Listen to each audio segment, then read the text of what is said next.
سلام، وقتتون بخیر باشه. امروز میخوام یه آموزش خیلی کاربردی رو بهتون یاد بدم. اینجایی که مشاهده میکنین این لباس اتو گذاشته روش و سوخته شده. ما برای اینکه بتونیم از این شومیزمون دوباره استفاده کنیم، من یه کاری بهتون یاد میدم که هم لباستون رو زیباتر کنید، هم بتونین از اون استفاده کنید. جایی که پاره شده رو میایم از روی وارونه کارمون میایم یه تیکه لای حریر میچسبونیم. روی زبر لای حریرمون رو میذاریم به وارونه پارچه و اتو رو روی اون میذاریم. چند لحظه نگه میداریم تا خوب بچسبه. وقتی که چسبید دوباره کارمون رو به روی کار برمیگردونیم. میخوایم این کار رو ما جواهر دوزیش کنیم و روی این جایی که پاره شده از سوختن اتو جواهر دوزیش کنیم. برای این کار ما به ملیل شکسته نیاز داریم. ملیله اینم مرواریده، میتونیم از مروارید استفاده کنیم یا از کریستال، به سلیقه خودتونه. و همچنین از منجق. من از منجق شبرنگی استفاده میکنم و الان میدوزم و به شما آموزش میدم که چجوری این کارتون رو زیبا کنید.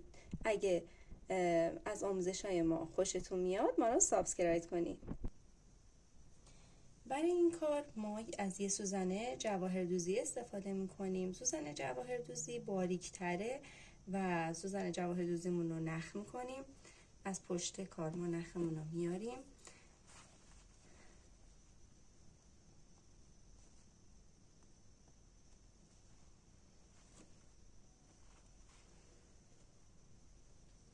یه بخیه دیگه میزنیم که محکم بشه.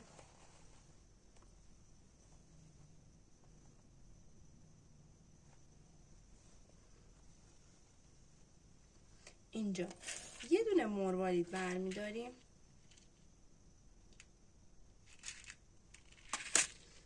یه دونه منجق. ببین الان دوتاش، یه دونه مروارید یه دونه منجق. کارمون رو میکشیم.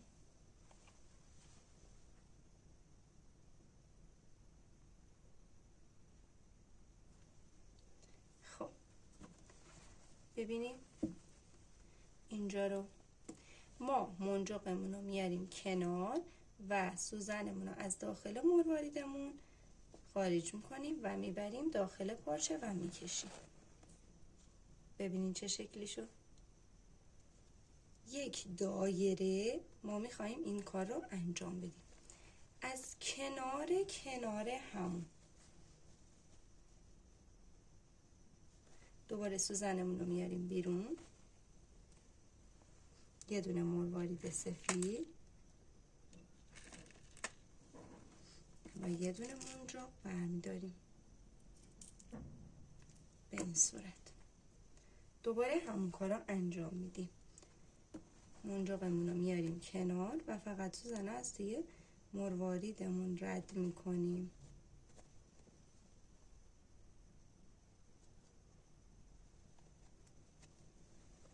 و نخمون رو میکشیم. این کار رو ادامه میدیم تا یک دایره روی کار ما درست بشه. خب من الان یک دایره از این دوختم. ببینید به صورت یک گل شد. حالا هنوز پارگی ها ما کنارش وجود داره. کنارش رو میایم چیکار میکنیم؟ میایم برگ میدوزیم. برای این کار ما از منجق استفاده میکنیم. ببینید شکل برگو من روی پارچم کشیدم با مداد و وسطش هم مشخص کردم. حالا میایم چند تا منجق برمیداریم.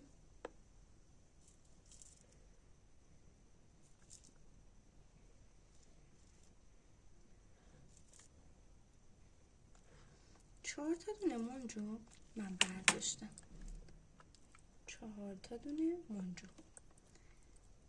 این 4 تا دونه رو 4 تا دونه اولو چیکار میکنم؟ من از زیر این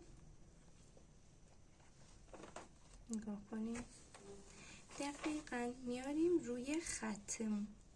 ببینید اندازه میزنیم. وقتی که ما این 4 تا منجق رو روی خطمون قرار دادیم، از یکی قبل ترش میزنیم که یکم حالت برجسته تر به کار ما بده.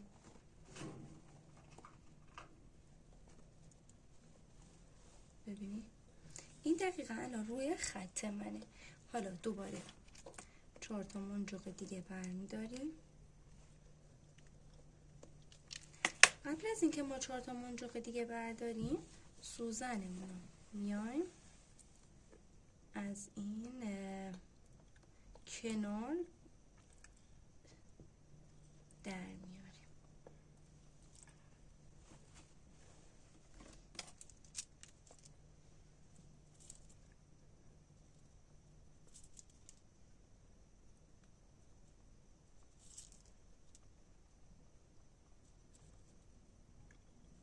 تعداد منجقامون باید به یه اندازه باشه. الانم من 4 تا دونه منجق برداشتم.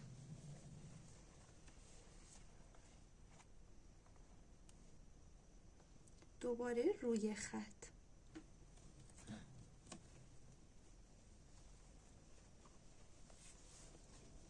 ببینید دقیقاً روی خط این کار رو انجام دادم. حالا دوباره این کار رو انجام میدم تا به این وسط برسم. خب ببینین من این برگمون رو دوختم. منجق برمیداریم. الان این یه تیکه اینجا مونده، گفتم یکی هم براتون برم از این طرف. ببینیم وقتی به انتهای کار میرسیم این تعداد منجق رو خودتون تنظیمش کنین. مثلا وقتی اول کاریم تعداد منجقمون کمتره، ولی وقتی به سمت وسط برگ میریم تعداد منجقمون بیشتر میشه. الان من همون 3 تا منجق یا 4 تا منجق برای اینجا کنار کار من کافیه. ببینید من الان 4 تا منجق گذاشتم. ببینیم براش زیاده، باید 2 تا از اونو در بیارم، چون اینجا همون 2 تا منجق کافی بود.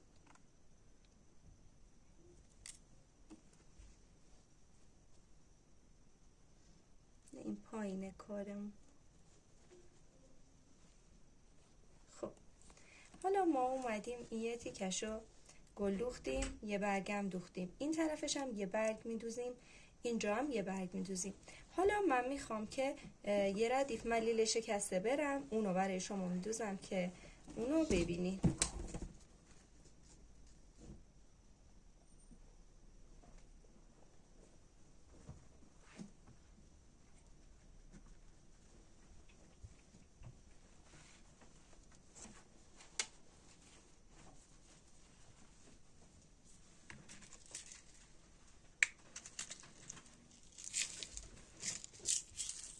ببینین اینا ملیله های منه. حالا چند تا سایز داره ملیله، شما میتونین که هر سایزش رو که دوست داشتین انتخاب کنین.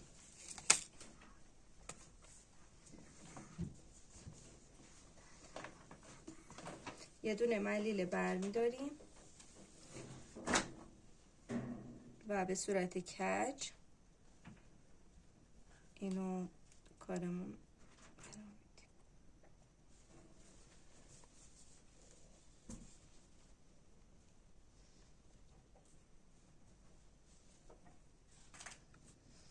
خب نگاه کنین سوزنمون رو از کجا در میاریم؟ از حدوداً وسط ملیله قبلی، کنار به کنارش این کار میکنیم. یه ملیله دیگه برمیداریم داخل سوزنمون میکنیم،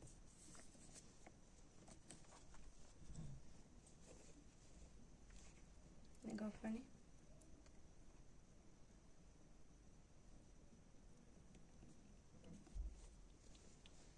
صاف میدوزیمش. دیدین به چه صورت شد؟ حالا بعدی رو که میخوایم بیاریم دوباره از وسط. خب ما داشتیم که ملیله رو میدوختیم، از وسط ملیله قبلی ما نخمون رو بیرون میاریم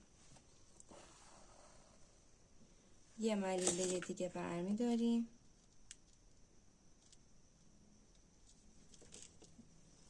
از داخل سوزنمون رد می‌کنیم، می‌کشیم،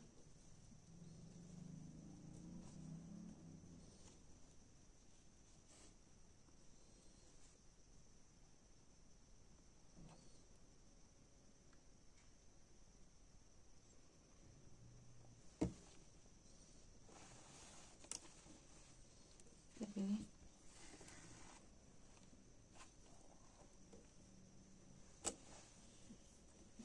یه لحظه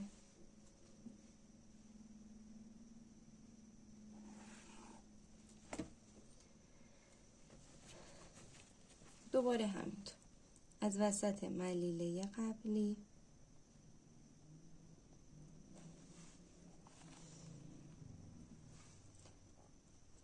نخمون رو میاریم بیرون.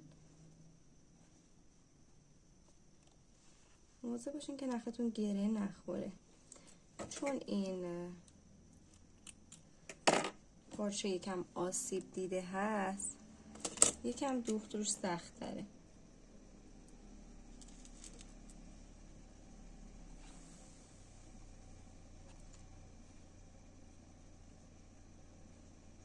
و حالا ملیله بعدی.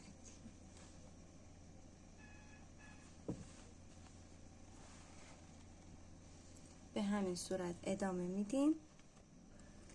به این صورت ما دوختیم. حالا دیگه چون اینجا دیگه پارچم سالمه، من دیگه ادامه نمیدم. شما با توجه به طرح خودتون میتونین ادامه بدیم. میتونیم یکم اینور بریم، یه برگم اینجا میدوزیم. حالا آخر کار دوباره بهتون نشون میدم. اینم از انتهای کارمون. ببینید چقدر زیبا شد.